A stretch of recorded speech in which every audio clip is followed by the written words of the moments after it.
민주당이 이제 다음 달 28일에 전당대회에서 당대표를 뽑습니다. 후보가 8명입니다. 지난번 대선 후보도 있고요. 또 97세대, 86세대, 5선 중진도 있습니다. 그런데 그 8명 중에 1982년생 청년 정치인도 출사표를 던졌습니다. 네, 무모한 도전인 걸 안다고 하면서도 도전장을 낸 후보죠. 이동학 전 더불어민주당 최고위원과 만나서 오늘 얘기를 좀 직접 들어보겠습니다. 어서 오세요. 네, 안녕하십니까. 1982년생이시군요. 네, 그렇습니다. 그러니까 우리나라 그 만으로는 이제 40이 네, 지금 생일이 지났기 때문에요. 만 40입니다. 네. 이 질문 먼저 드려보겠습니다. 무모한 도전인 것 같은데 제가 보기에도 솔직히 왜 나오신 겁니까? 일단 지금 정치 자체가 제대로 작동하고 있지 않다, 망가지고 있다, 망가져 있다, 이렇게 진단을 하고 있습니다. 근데 이것이 사람들에게 제대로 된 선택지가 되지 못하고 이 미래의 운명을 제대로 바꿀 어떤 그 기회를 정치가 제공하지 못하고 있어요. 왜냐하면 발목만 잡으면 집권을 할 수가 있고 그다음에 집권 기회를 잃었어도 어떤 개선을 하지 않아도 또 발목만 잡으면 다시 집권을 하게 됩니다. 이게 지금 도돌림표로 계속 돌아가고 있기 때문에 이러한 상황에서는 지금 젊은이들이 처해 있는 미래 운명을 바꿀 수도 없고 지금 시시각각 깊어지고 있는 초고령화 문제나 이런 문제들도 사회적 합의가 필요한 문제인데 합의의 정치를 못하고 있기 때문에 오히려 반대하는 정치만 하고 있기 때문에 이러한 정치 자체를 개혁해야 된다. 이 목소리가 좀 필요하다고 생각해서 나오게 됐습니다. 예. 당대표 도전한 사람이 지금 후보가 8명이고 대진표를 저희가 쭉 보니까 유일하게 원외 후보인 거죠. 그렇습니다. 원외 후보이면서 청년 당권 주자 이렇게 이제 언론에서 다루고 있는데 청년 정치인 그 꼬리표가 아직까지 맞는 거죠? 당에서의 구분은 만 45세까지를 청년으로 보고 있고요. 만 45세가 기준인가요? 사실 또 사회적인 어떤 시선하고는 조금 괴리가 있지만 당에서는 그렇게 이제 가고 있기 때문에 아마 그렇게 분류되고 있는 것 같습니다. 당권 도전하고 뭐 이럴 때 좀 우대해 주거나 특혜를 주거나 이런 건 없습니까? 만 39세까지 50%의 등록비 감면이 있는데 만 39세. 예, 저는 생일이 지금 한 3개월 정도 지난 상태이기 때문에 그 혜택도 못 받았습니다. 이번 대표 출마하시고 한 달 동안 선거운동 하시려면은 돈도 만만치 않게 들 것 같아요. 일단 가시적으로 등록비만 예비 경선 기간에 1,500만 원을 내야 됐고요. 그래서 어제 내면서 등록을 하게 됐고요. 그다음에 본선 진출하게 될 경우에는 8천만 원을 또 내야 됩니다. 그리고 기타로 들어가는 또 선거운동 비용은 별개로 할 수가 있고요. 다만 어쨌든 이 선거운동 과정에서 후원회를 만들 수가 있기 때문에 후원회를 통해서 사람들의 마음을 같이 모아서 운동을 할 수 있는 자금은 그것으로 마련할 수 있지 않을까 생각하고 있습니다. 좀 후원해 주시겠다는 분이 좀 있습니까? 일단 후원회를 만들고 근데 이것도 지금 기득권이 있습니다. 제가 사실 기득권을 깨기 위해서 나오긴 했는데 국회의원 기득권들이 뭐냐면 국회의원들은 이번에 후원회를 바로 자기 후원회 이름만 바꿔서 바로 하면 지금부터 후원을 바로 받을 수가 있는 거예요. 그런데 저희 같은 원회들은요 이걸 만드는데 일주일 이상이 걸립니다. 근데 예선은 사실상 다음 주 목요일입니다. 그러면 다음 주 화요일이나 수요일 정도에 만들어지면 후원을 받을 수 있는 기회는 하루 이틀밖에 안 되는 겁니다. 그래서 이걸 단축시키기 위해서 지금 캠프가 굉장히 비상이 걸려 있는 상황입니다. 그렇군요.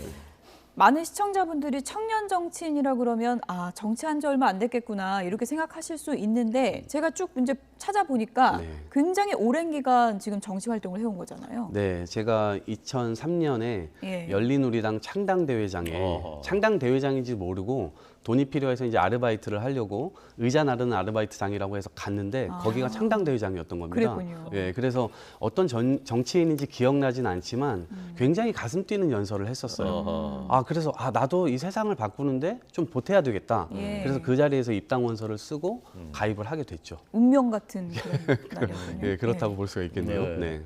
그래서 그 다음에 계속 정당에서 활동하시고 뭐 환경운동도 하시고 그러셨다면서요? 네. 제가 2017년, 이제 5년도에 처음 청년위원장 선거를 나가서 낙선을 하게 됐고요.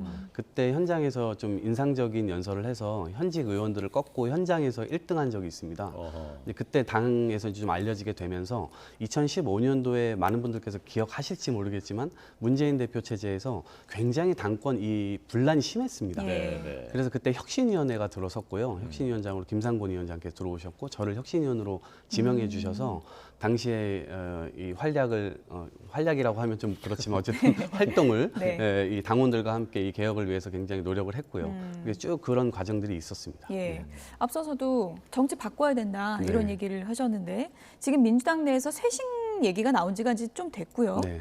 그중에서 86 용태론 얘기가 계속 나왔는데 네. 86 용태론을 뭐 가장 먼저 꺼낸 분이다 이렇게도 제가 들었는데 그게 예. 맞습니까? 아까 제가 이제 그 말미에 2015년도 때 제가 이제 문제 제기를 했던 게 86 선배들에 대해서 문제 제기를 했었던 겁니다. 예. 그때 여러 개가 있었는데요.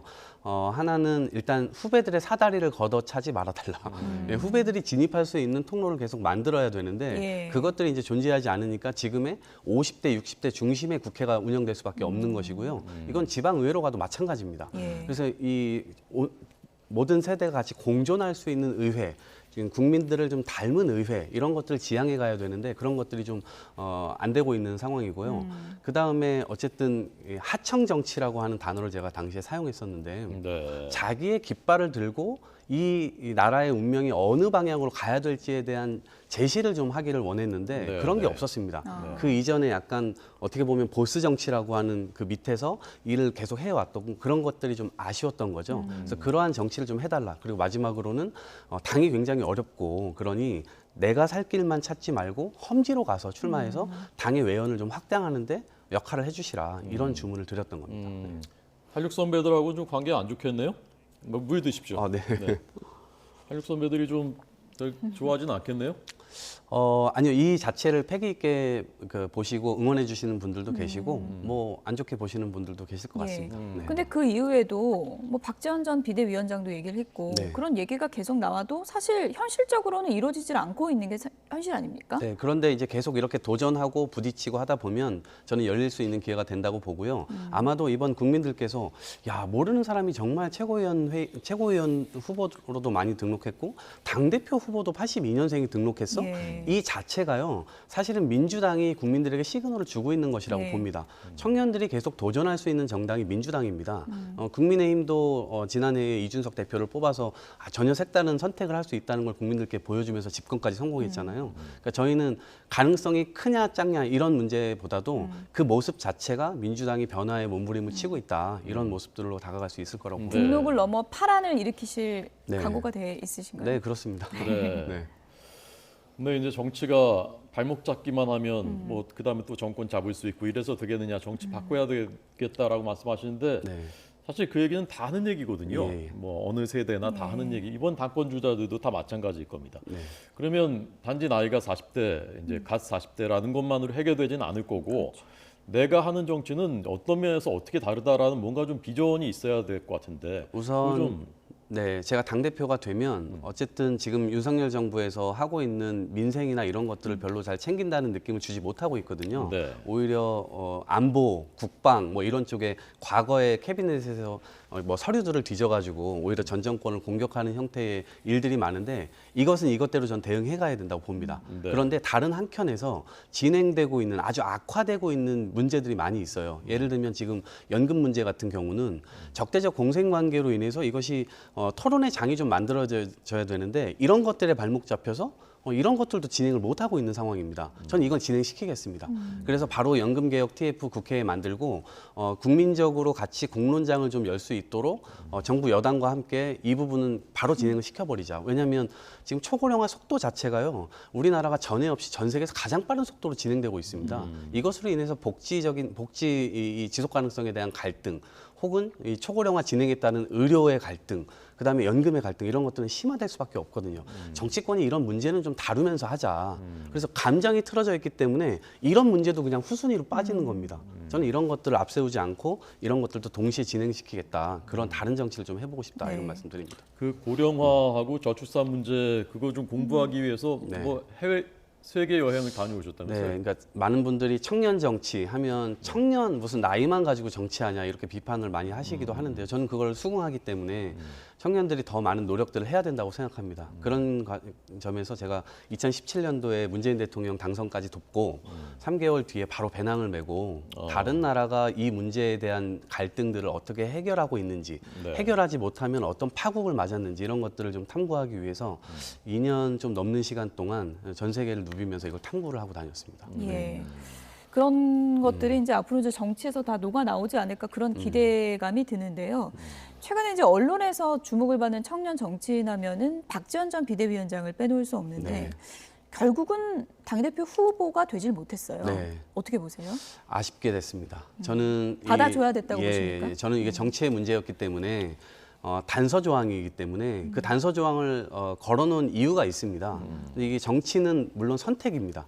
그래서 저는 이렇게 선택해도 되고 저렇게 선택해도 됐었는데 박지원 위원장 정도의 목소리가 민주당에서 함께 포용될 수 있어야 되고 그것이 당원들로부터 압도적인 선택이 아니라 압도적인 반대가 나온다 하더라도 저는 그런 정도는 같이 품고 갈 수 있어야 된다. 그래야만 우리가 집권의 가능성을 더 열 수 있다. 이런 생각을 하고 있고요. 이번에 아마 기술적으로 의사소통의 어떤 이 문제라든가 이런 것들 때문에 크게 아마 이 판으로 들어오진 못한 것 같지만 어쨌든 이 선택에 대해서는 두고두고 좀 아쉬운 것 같습니다. 앞으로도 어떻게 품을 것이냐의 문제는 민주당이 여전히 과제로 남아있다 생각합니다. 네.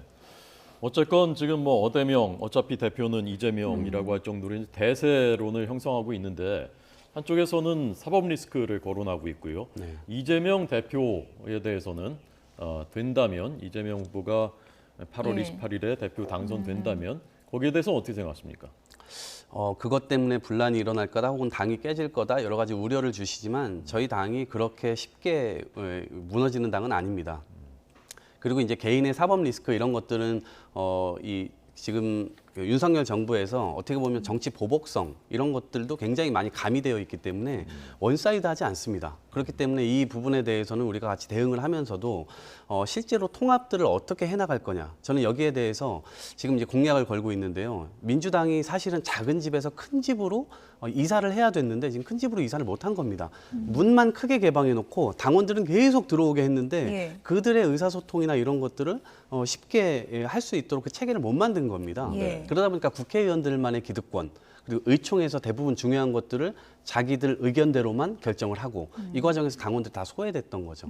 그래서 저는 그러한 당원들이 조금 더 의사 목소리를 내고 그다음에 실제로 우리가 합의의 테이블을 좀 만들 수 있는 것들을 체계적으로 해서 우리 안에서 다른 목소리를 가진 사람들과도 당원들끼리 대화해서 거기서 나온 안들을 좀 중용하는 지도부가 좀 중용하는 그런 체계들을 만들고 싶습니다. 이게 아마 민주당에서 성공하게 된다면 저는 지금 국가 전체를 향해서 결정해야 되는 문제들 이를테면 연금 문제, 뭐 이 노동 문제 앞으로 바뀌는 여러 가지 사안들에 대해서도 국민들과 함께 그런 공론장에서 논의하고 합의점들을 찾아가는 새로운 민주주의의 모델을 제시하는 국가가 될 수 있다 이렇게 생각합니다. 네. 예. 그런데 이제 앞서서 지방선거 때 송영길 전 대표를 서울시장 출마를 설득했던 또 장본인이기도 하잖아요. 네. 그것에 대해서 나중에 나는 반성한다 이렇게 또 얘기를 하기도 했는데 어떤 부분을 반성했던 겁니까? 일단은 패배한 것에 대해서는 전 무한 책임을 져야 된다고 생각합니다. 당연히 후보로서도 그렇고요. 저도 이제 그런 것에 이 말을 얹었기 때문에 그런 부분들에 대해서는 그러니까 당원들과 지지자들께 패배로 인해서 큰 실망을 드린 겁니다. 다만 저는 제가 그때 송영길 대표를 찾아갔었던 것은 당시에 후보로 나서겠다는 사람들이 거의 없었습니다. 그리고 이렇게 되면 경선판이 열려도 실제 그 경선이 유의미하게 진행될 수 없을 것이란 판단을 했습니다. 그래서 여러 사람들의 이 진입이 경선판으로 들어와서 여기서 경선 흥행을 좀 일으켜야 그나마 오세훈이라고 하는 후보하고 대등하게 좀 맞서볼 수 있는 것 아니냐 이제 이런 생각을 했던 겁니다. 예, 그때 직접 또 찾아가서 설득하기도 하셨는데 근데 네. 그렇게 치면 이제 박지원 전 비대위원장도 얘기를 했지만 반성의 주체가 선거에 나온 건 우리가 반성을 해야 된다라고 이제 얘기를 했는데 그렇게 치면 이재명 의원도 그 비판에서 자유로울 수 없다 이런 지적도 있지 않습니까? 네, 그렇습니다. 저는 어쨌든 그것에 대한 반성을 이 선거 출마하는 과정에서 삼으셨다고 보는데 저는 사실 그것보다는 더 우려되는 건 적대적 공생 관계가 더 강화되지 않을까 사실은 저는 그게 더 우려되는 겁니다. 그래서 실제로 이재명 후보에게 제가 요구하고 있는 것도 대선 이 캠페인 말미에 계속해서 정치 교체를 말씀하셨거든요. 그거는 어쨌든 지금의 정치, 이게 양자택일의 정치가 아니라 실제로 또 다원주의에 대한 정치, 그다음에 선택지가 좀 다양해가지고 국민들께서도 좀 플러스 정치를 좀 보고 싶다 이런 것들을 보고 있는 것인데 이번 전당대회 기간에 저는 실제로 정치를 어떻게 교체할 것인지에 대한 내용 이것이 전 훨씬 더 중요하다고 생각합니다. 그래서 그러한 체계 위에서 그 책임 위에서 이런 색다른 이 제안들이 나오고 이것들을 민주당이 지금 가지고 있는 170석을 좀 통해서 이러한 변화들을 실제로 만들어갈 수 있다면 전 그것이 훨씬 더 국민들에게 책임지는 것이라고 생각합니다. 네. 오늘 이동학 후보를 저는 개인적으로 이제 처음 보는 거고 매체에서도 이렇게 자세히 본 적이 없었는데 오늘 들으면서 그 좋은 의미에서의 정계 2단화 그런 느낌이 들고요. 저는 이제 투표권은 없습니다만 본선을 본선 통과는 다음 주에 가려지는. 예, 다음 주 목요일 날 가려지게 됩니다. 네, 이 청년 정치인 이동학이 보는 지금의 이제 현안을 좀 궁금한데요. 우선 그 대통령실 사적 채용 문제 있지 않습니까? 네. 청년들한테 특히 민감한 문제고 어떤 시각이십니까? 윤석열 정부가 이 탄생하는 그 과정 자체가 가장 앞세웠던 게 공정과 정의 상식입니다. 네. 근데 공정과 정식 상식을 지금 정반대로 가고 있는 겁니다. 이를테면 지금 청와대에 뭐 가족들이 막 일을 한다거나 혹은 어떤 뭐 유력 정치인의 친구의 자녀들이 일을 한다거나 근데 선거 캠프에서 뭐 그냥 한두 달 일한 걸 가지고 거기서 이 청와대에 들어가서 전혀 그게 문제가 없다. 이런 인식 자체가 저는 굉장히 큰 문제라고 보고요. 과거에 문재인 정부를 향해서 비판했었고 그런 것들을 하지 않겠다라고 해서 집권을 한 건데 사실은 지금 그 해명하는 것들도 전 정부에서도 다 이렇게 했다 이런 식의 이제 이 해명들이 많잖아요. 그럴 거면 왜 집권했는지 모르겠습니다. 전 정권보다 자기들이 판단하는 그걸 다 제가 인정한다 하더라도 자기들이 판단하는 전 정권의 모습보다는 좀 더 나은 수준이어야죠. 근데 그런 것들이 아닙니다. 더더군다나 여러 가지 요인들에 의해서 지금 지지율이 굉장히 떨어지고 있는데 그것도 사실은 저는 굉장히 이상한 얘기라고 생각해요.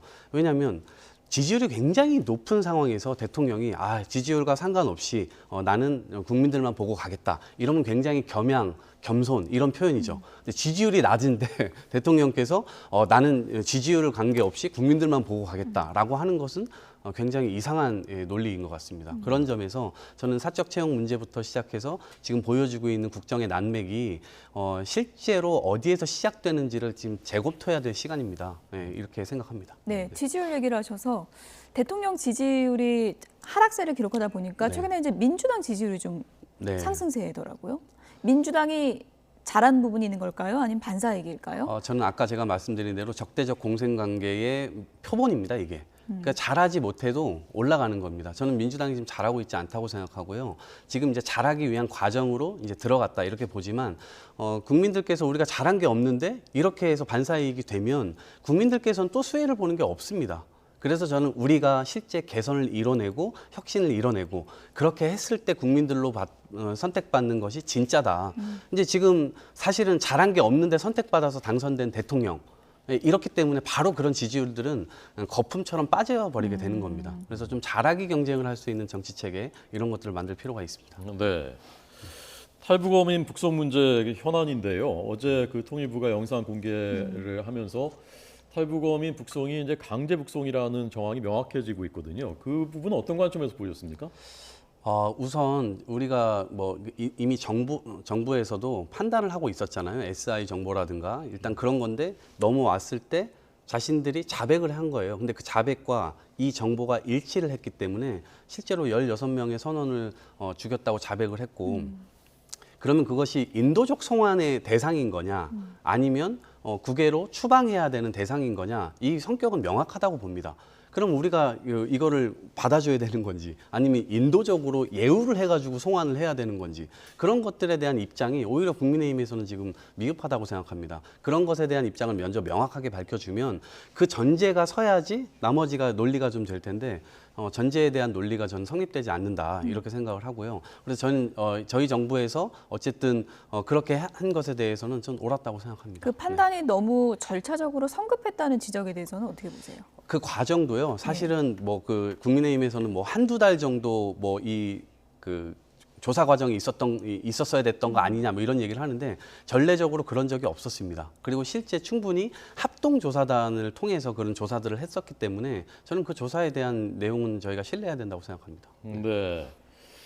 현장에 좀 이렇게 다녀보시면 청년 그 정치인 이동학의 대표 출마에 대해서 현장에서 뭐 당원들 네. 뭐라고 어떤 반응들이 많습니까? 일단 당에 색다른 어떤 이 마중물을 지금 부어주고 있는 것 같다 이런 평가들도 하시면서 예. 미래에 대한 씨앗을 우리가 같이 한번 심어보자 이런 말씀들을 많이 주고 계십니다. 그래서 응원을 받고 있고요. 예. 이번 과정이 2주가 될지 아니면 또 한 달 넘게 진행될 수 있을지는 아직은 잘 모르지만 저는 최선을 다해서 저의 목소리를 내보려고 합니다. 네.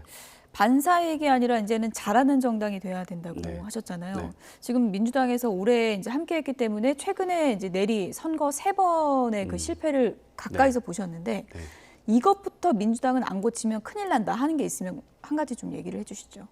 일단은 저희가 반성하는 태도, 뭔가 잘못했을 때 반성하는 태도, 이것이 굉장히 중요하다고 봅니다. 인간과의 관계에서 뭔가 개선의 여지가 있고 다시 기회를 얻는 것은 잘못했을 때 제대로 사과하는 것이거든요. 근데 이 사과를 하지 않으면 혹은 이것이 잘못했다라고 하지 않고 혹은 사과를 하더라도 태도가 좀 이상하면 그것을 인정할 수가 없는 거죠. 국민들께서는요. 저는 그래서 정당이 좀 염치 있는 정치를 했으면 좋겠다라는 생각이 들고 예. 우리가 그 입장이 바뀐다고 해서 여당일 때 야당일 때와 입장이 바뀐다고 해서 그러한 기준도 바뀌어서는 안 된다. 그 기준은 사회적인 어떤 이 바로미터이기 때문에 그 사회의 선을 헝클어뜨리지 않는 범위 내에서 우리 정당이 그 정의를 추구해 나갈 때 국민들의 신뢰를 받을 수 있다 이렇게 생각합니다. 네. 자, 이제 갓 만 40세가 되신 그러나 여전히 이제 청년인 예. 그 이동학 후보. 오늘 말씀하신 그 청년으로서의 그 마음 그리고 상식의 그 기준 계속 간직하시고 우리 정치를 위해서 열심히 노력해 주시길 네. 부탁드리겠습니다. 기대하겠습니다. 네. 선전하십시오. 고맙습니다. 감사합니다.